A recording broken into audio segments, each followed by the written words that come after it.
la ko le Kristo ma ko majibe mana na nyefie habe amedada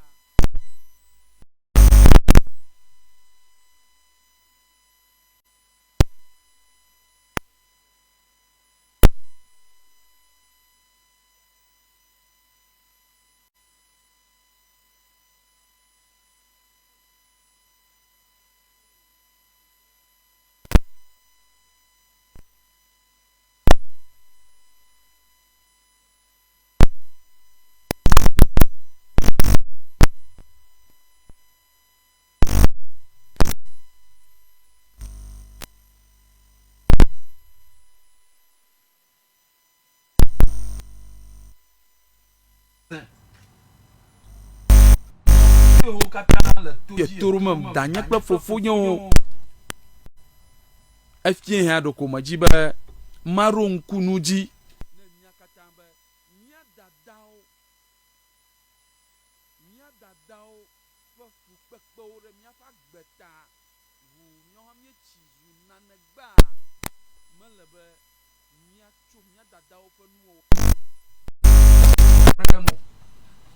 yatai majibe taflachi nya sifie habe na okle dawo do mi mele nwiwa na awodododo kaba na manye nenema o egbona dawo jige magbona kpogo vocho egbona nusesen enyege no amarolia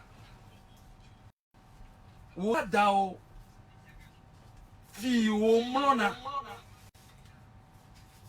enye nusesen marolia wo dadao nu yo runa enye nusesen kake wonto I mean they are living good wonto wo vivisem na gbea ale iwa tewi dake wo da ekpefure wo ta ela runu ela no chiko yo khofetula kho nu dawo ijiwa mele dodonu be na jipi yana bienu afia duore mele dodonu be na jipi yana biena no afi aw ne taflachi na lolo mali tututu ye na nyebe ye dada ifa shime ye to afi va jore nouveau ki khayama ifa belele nae ifa kutri kukure eta ifa gbagba jejere eta vous afi ye han ye la fiaregba ma le dodonu be na jipi vous ya na bie nu afi na ne ore fiaro nya elebe na no dawo amaro taflachi mo fa fa plo data o le o yoyoji ndi pleasant wa yo abi o tase nana ma nya nwi to nya ma ta noviye na nya gbese ma fie ha dokumaji ba ma rekuku no be afoku elema dokumaji ba ma ronkunu ji no be afoku elema be na be daodi de kema chole mi toy wo no fu pemu na le na onena ma ngogba nwiare kema la shi o agbona shi daga nu magbereka na taflachi ya yi okule gbowo jovori afi na gbona amedada fa nu vanyenye ekpoge mai makata ejogo yoko awo agawo tereji nanema gbona no gena we nyama awa marike me kodao seriously me kodao abe amarike kpafu de tawe no afie ha dokumajibe mana na si mana na nyebe melebe wa no nanema o na nkonye semafie ha jagbagba kadodo nwito na gare opla dawo domi na nkonye semafie ha jagbagba I mean try to check on your mother frequently like jigede kliko jagbagba na nanu dawo tabia manu sese nanu yom o dada leke fon mama leke efona ma I mean elebe kadodo nyima na no miadomi oh dada leke nana le kebiama na oh matutu nana do dawe mo moya revie le reyi o mo mia le fifia ponu viere ko e drop in na daw ponu viere ko atutu in na daw kemo kata enye nana ike adeji ponu enye nana we be fa kona fa ife jina jema o no gba ga no gbo ovie da keke mama no mi be wo pa fureta ovocho wo na kpo jijeme kla kofa fa la fi na la maro na kpo fa ba iji o mono na matresa kem akoko gleje kake o dada nu iji o mono na. I mean, you have no idea about it. Edefu na nye bele na una na ma numa kama na nkonye sama fia wo dododo numa ke na dododo mama nya o gana wa you can call on us and then we bring together yourself and your mother.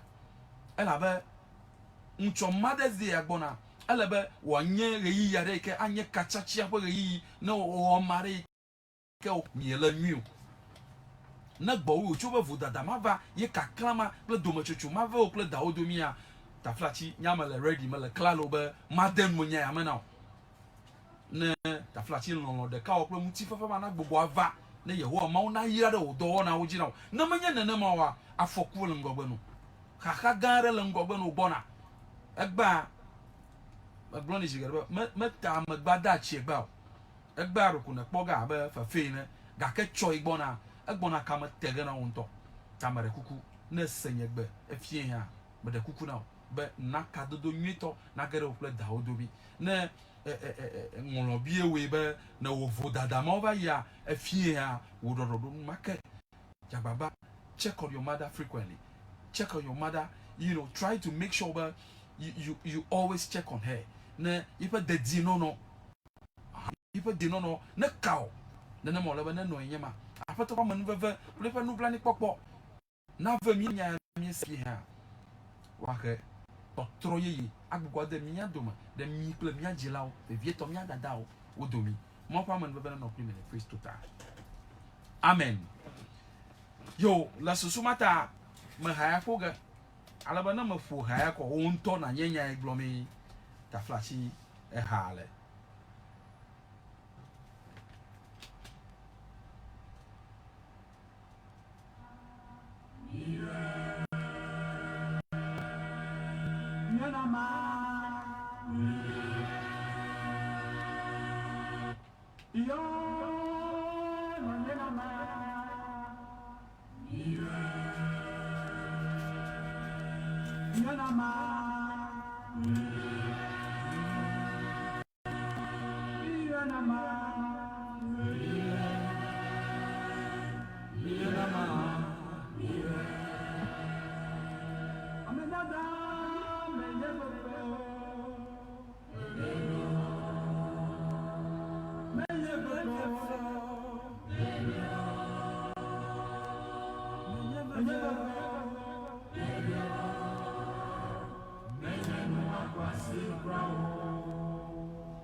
Makwesaba wonto esenaneme amedadarurea agblehovuvu ye namekachio akendo ya godo yata na segome be melebe na gble dadario de menye etomanomi onyo anye na fi na legba menogo yata minamia chumya dadao very seriously havi na fokanam le kapo jeshi Kenya 0596429746 GA na senya ya be touch media de do talk ya toma nchokoshira igbo na agba Kenya Mother's Day a coupon ni ajam si de wo alaba na pla coupon ma si de wo ye na ro da o fa fotora miawo request to hene aji hane you know the onye bubu toke are na de daun nchokoshira gbe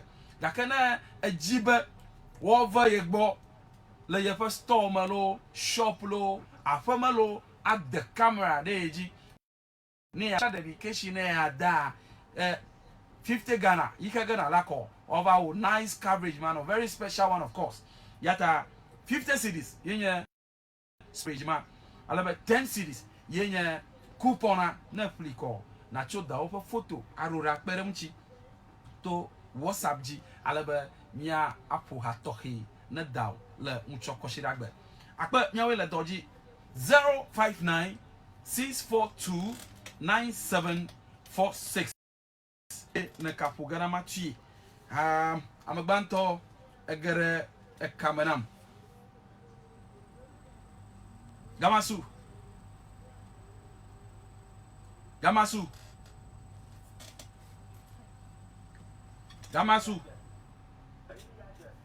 yo marakuku no fike mi ayom tue oh afu leke egbe mai marakuku yo leke jake la shionami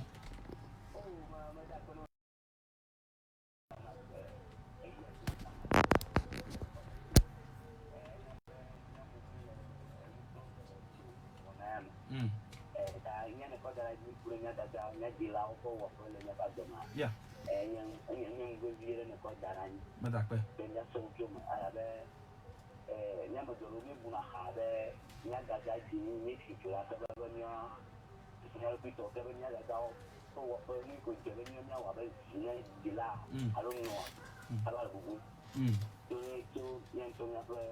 mu be alum de di aba da bo ando pe di be ti ma ta ni du ko to ala mo kata ti ma ala be dau wi ji ko ni be ni ta go tela alu ini Amerika di lang ke pa mau memela mau di lang ke pa memela mau la atau makan na bani baju di beberapa itu tanah ya ada banyak double ila pada macam dia nya di laut pokoknya mau no menanya bola tanah terusnya tolong bedah lalu yo akan lo bangka boleh di kota ni gua ya nya tu macam an awo ilona kele abaya pun dunia apa aja lo pagi aku bu di laut mau na kau dah di laut dah apa amen doktor kita now amen apa nak hidup itu kena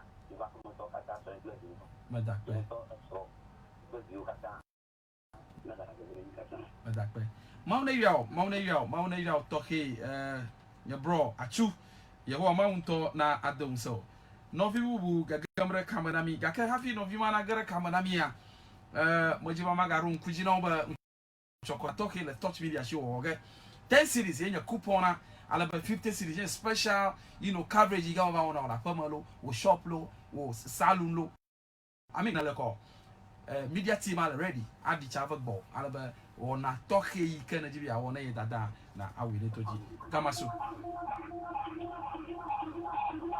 oh nya bro lucky nyanya marakuku na yo marakuku na tera machine agbo na jibi aser okunko ebo na furege gamasu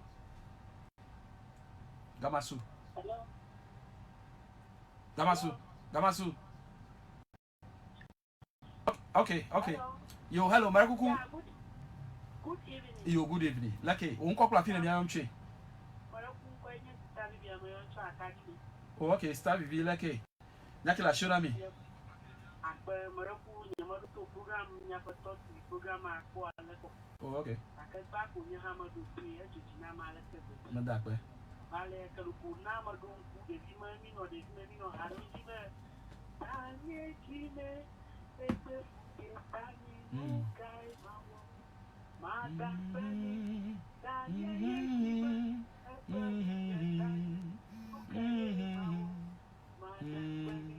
apa mata pada dadanya kata belanya kata amen mata penau zam amen ini metu bertohi tanya amen ini aku kala kata amen akpe kaka mau ne yo sia mau ne yo yo amabula kama dami gamasu hello gamasu amiaji dege fia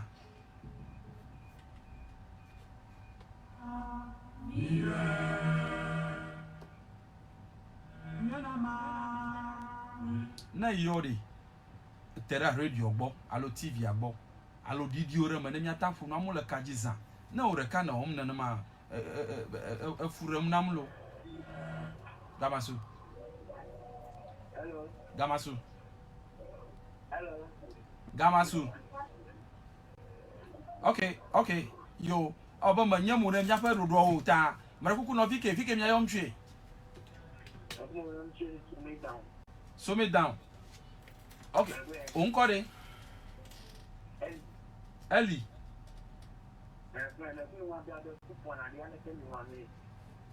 oh okay no toji enkonye sege ali ya mamerege no sia yo akpe kaka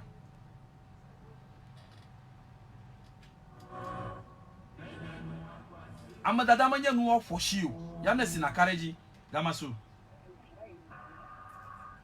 hello maraku onko kula fi na mi ayomtwe na maraku nyakonya ko to daina maraku nyakela shona mi hello daina maraku nyakela shona mi maraku program apa TV ya kisia arina masole dinamonto medakpe mauna irami amen ala banya adanya jima Lukumala tu tati mdala niga kama wo madala niga ka. Kama ni ma madala ma pon lego. Bana ma ban mama no ta ma buntonci. Difile malafia male akwai ma difile. Wajja bana mai ko kan wa bana na kama yawo mu. Ama no ta ma bunku gaga ne ma ne fada ka dai man no.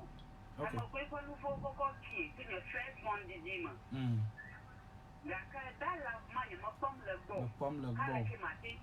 Okay, yo, Star Diner, anya mi jojoga. Na no toji, menye number yoga, alaba number eji na kwigele, alaba mi awuro yo cho nyama nwa, me yoga ta na no toji sia. Yo, akpeka ka ma one yo. De chochoke pa fo ine de dongo ta ma one yo kaka.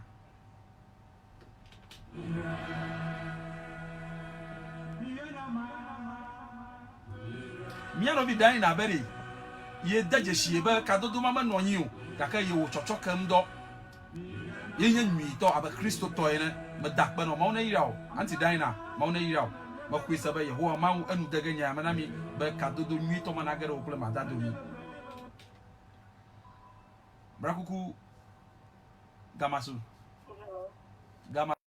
so ba me ye yo ga gamre kamera mi za wo maji bam nya ga ho yi fu ta brakuku nko kla fi na mi ayom twe. Okay, sister Marakuku nyakela shona mi. Oh. Nyako nyalo masiko mi ulu bosma ba onka kanya samanyinde. Oh, okay. Sama dakpele gilani kaka. Ma dakpe. Ma una yo kaka. Akpe kaka. Yo, bye.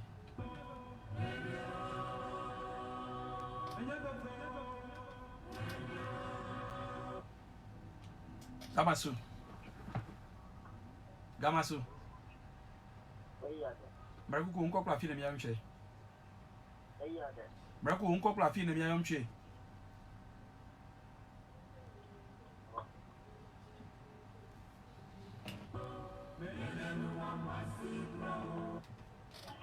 Hello. Gamasu. Eyade. Good. Marakuku unko kla fi na mi ayom twe.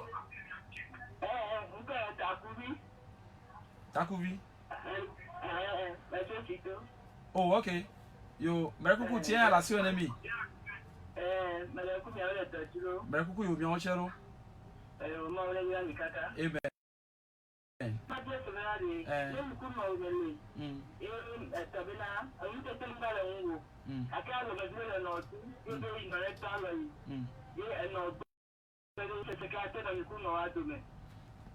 Okay, so nui le nyama nya ba akure kadodo ile okle da odo mi wa fi na nubia me majiji be awe na wo kaka na nya ba okle mi le nwie ye na nubia maji be awon awe na wo wa na amachichiare la fu mama na mia atan awere da wa gbo plus be mi aglo nyama asegoma mako se be ye wo ma adanu nyama ma na mi esia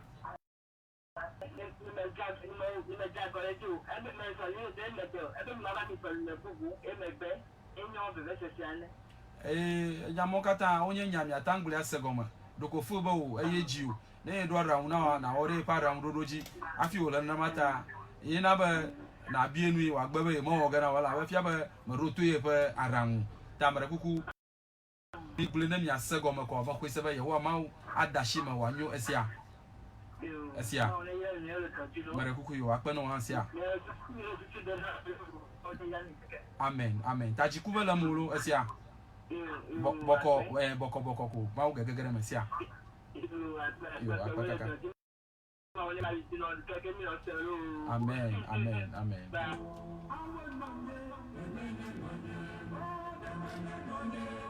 Gamasu oh aka amese mafia hola nyema ga tose go gburu nyamia jola amule kajizala Gamasu hello Gamasu la aba ko David nyake la shona mi mara kuma bia bere ya ji o ke mi ji sha ko de ma ko sana ni kuma ko sa de nya do lan go ba ko me ko sana le ke nya wa shi ko ko sa ba nya ba na ni de bi o pe gbe mase ya menye wore ka ko mi ojojo mo ojojo ma fi o katanza kaka lo ko jila la ba na tafla chi na tafuru le to sisi ala ba wo ma tan vijige tafla chi de bi na no rom no ba ai nu ye be ya we yo do me ma gbana jo yina ta la ba na sende mu bogbokle unchila makata na serem ogbedodora na sen ale yo nyimi miechia ala ba miacho nono mama hamia vi we to boba egba fa yi ya etro gaka ala ba miacho asise sare po me vi plan amanu babla po me vi okata fofui acho ahawe be wazu nutepo wala onami takpa meri to da shigaro nye je go wonto mego amekokoma ta mauna ve mianu sia akpekaka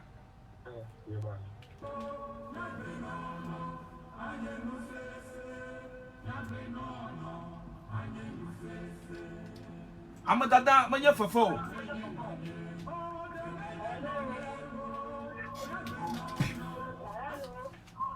Gamasu Eyade mrakunya ke la shunami Amen Never me now Mrakunko Okay sister peace mrakunya la shunami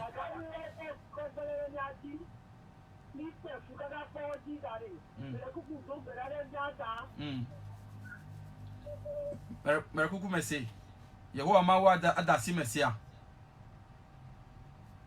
mawa adasi megodo yo merakuku amo gagamre kamaza na egere kama na wena nkokule na mabubu ana gata nkwashinu agerema majiji goa eyade merakuku no vike mi amtwe ayomcho dabla Oh, abo. Oh, okay. Eh.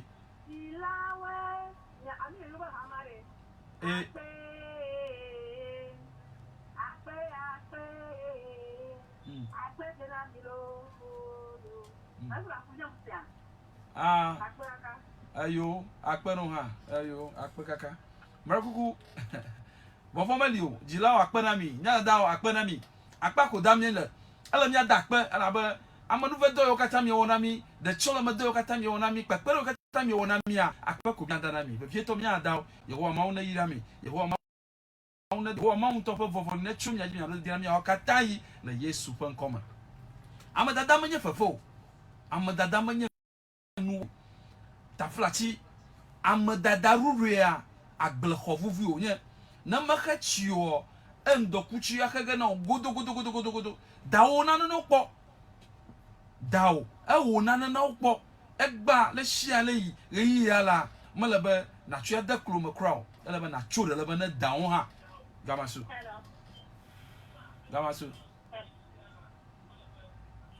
Maraku onko pla fina bia ntwe onko Sister Klena mnyake la shona mi na ta tolo nyaki la wala bonga na nikanya mo nyaki la mo la nyo ha ko wona ni amaona to ko lu wona ni papa amen enyamala tefe tutu wona ni ha asko akpeka aka yo nyano bi klenam gbe mam yese ebe nyado nku jila okatanji nya dakpere mi adao e okatan yinu gbe ha ewo ma nto na dawo re fafa re pe gamasu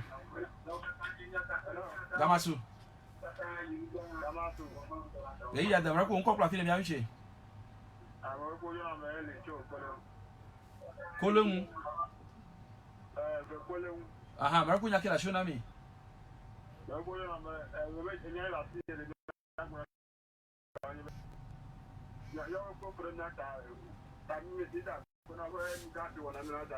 Amen. Amen. Akpeka meraku ebe nko yenka. Aha, okay. Eli, okay. Yo, akpeka kasia.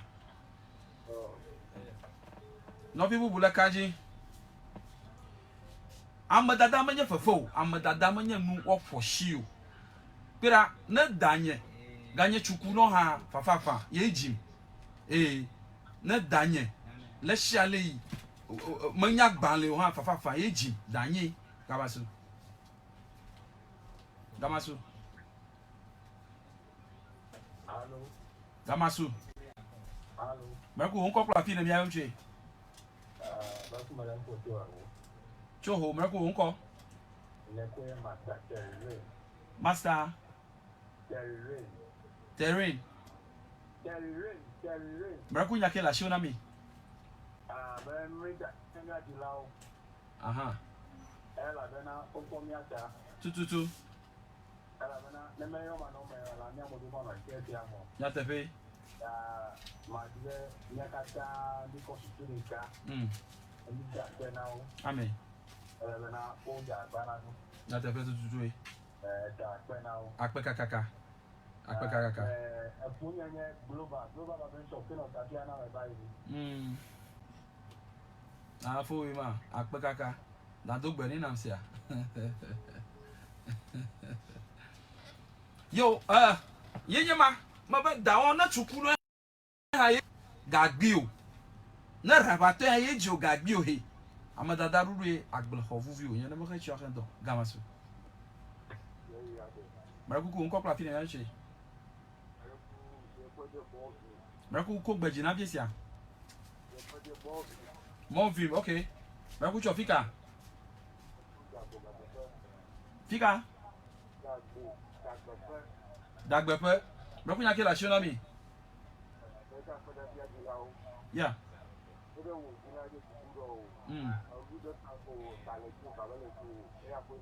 Nya tepe. Yeah. Amen. Akpekaka. Yo, amasusuya makorekaji kumnyase yo rafi hagba na aklamadi no na garama kayima ke janu sembe nyatepe matro nyebe amadada ruria agle hovu vio nye gamasu.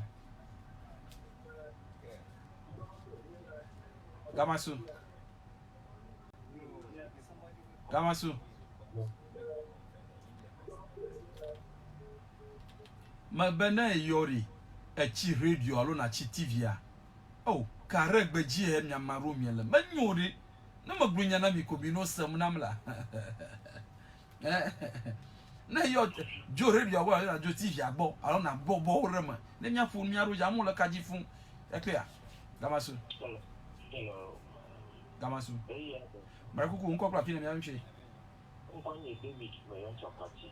Marakuku yo fo David, marakuku yake la shona mi. Ya to funyo ni marakamo tama kudada buna be dada. Ya na sinakai. Allah kipu. Leta ko lalo. Yenye vuna roba ni beji. Tu. Tamio paplogilo dada mule. Bochini bula ya matio. O programme ne tadie pas. Amen. Mashama mio ko bujilo mo nyo. Don't take the garo ngabale ne tetina. Don't go tuji. Ao manava. Nava tu. Tu. Me da pe ma ne ya. Me da pe ne jafo David de ipe yoyota. Ye fu yoyoka tantana mi. Ye nyatepo nyebe marake makpo tamakloda ba ye dada hu nyo. Yata na dawo na bafa onye ha ye jiu. Gagben mo go. Dawo na bomachila onye ha ye jiu. Gagben mo go. Ala ba myakata mya segoma. Anyibe amada rudu ya agle hovuvie. Na makasio ahemdo. Ma dakba manya glogare na mi. Miegbe dogara, ma dogbera amaro special request aro. Ba nya dogbera re yoji la ota na yewo. Ma dogara kpokulie. Albo ma dura vo ta flachi nya wo na onu. Aba fi akla jirula ga ma gbagbe ma makumaku.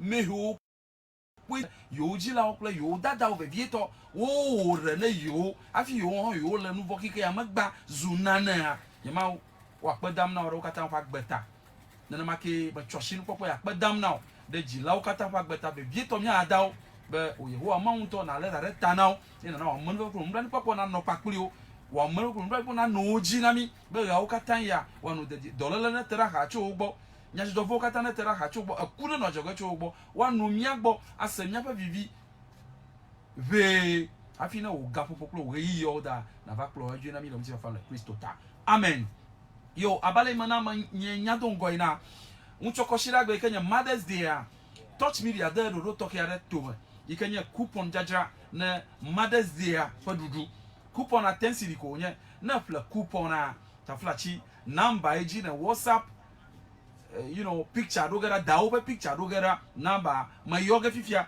alaba da ma wie ko na do picture ra na fla coupon na with momo ko makama now na yaba ejibe bia wo special coverage na ava pamalo wo store malo wo shop lo gbedo ko mo fisha fi na le be nya cover ye nya ana wo special assistant na address atoka ya na jiwola alo dawo le Mother's Day ha na taflashi agere kamera mi ko nya wo do mo kata ke azo for counseling ameho taflashi o hia na download ameyo o hia be mia ajagbagba be yo ple yo jila domana adodo kadodo nyito ma gbo atrova afia du Mother's Day nchobe bie to mia jila opa nya dada opa zan ivuge mia la nchoko shiragba no yom le kapo jeshi yaji 0244 156622 de mahi reyi ya elle de pour me vie be ople daodo mama nyonyomo ye kadodo nyima ma liyo bo won tore mahi afo be yere kai matan ogo alo ye nto ye matan ogo a yo le kapo jeshi yaji alaba mi agarama ba ko se ba yeho ma agarama nami ba kadodo nyima no de ka ople mutifa fama na bugo atro ava ople daw domi ala ve vie mto 0244 156622 yenya kapo jeshiji na yuegale alaba nyagare enyamauma na dododo ma choshinu papa ya ma do Mother's Day talking na danye Mary ajo kuebunya alias babyology ma do Mother's Day talking na dongo aha ba yeho maunto na nogbe anomia gbo adumi asemia pa bibi le Yesu Kristo pen koma magachi o katango na totroge esia yeho mauna naga yiyo kata totroge ni o mi ma wona harekoa maun sedogami nyawo kata na Yesu Kristo pen koma ma choshinu papa ya dogbe talking na Dr. Claude Gisaku Mata Ecclesia aha fima na do ma dogbe no talking that's my special doctor gato buna opla a strong if I no talking mama afudoso etonlia ma dogbe na mi talking ma biawa yeho ma kwa shisasa na no mi aji ga okatai apatokla apano amaglo happy amaglo ple yayira amaglo buseto ma dogbe na mi talking ma biawa yeho ma kwa shisasa na no mi aji nyelono jogbe mi plepo makata museto po makata ma dogbe na mi talking ma kwa shisasa na no mi aji la Yesu Kristo penko tria kola ma na ma ke ma okaba choshinu popo ya agbadom na togbi zanuvo William Dumavi alias aka Stoffer madogba na mi talking nye akamachi ukata nye habo akamachi ukata Godwin Daklo posese maunyo ali buchompo you know major yakata madogba na mi no video kata le mia kadonkle mi le Facebook ma choshinu popo ya dogba na mi talking mauna yirabi mauna dum semi ale mi ho mi usa dum ma mauna dum semi le na ma fa man bebe play pa mata popo pa chisa na mi yakata mi aji jaga dogo uncho kuraga gamasu yeyi yade akora mi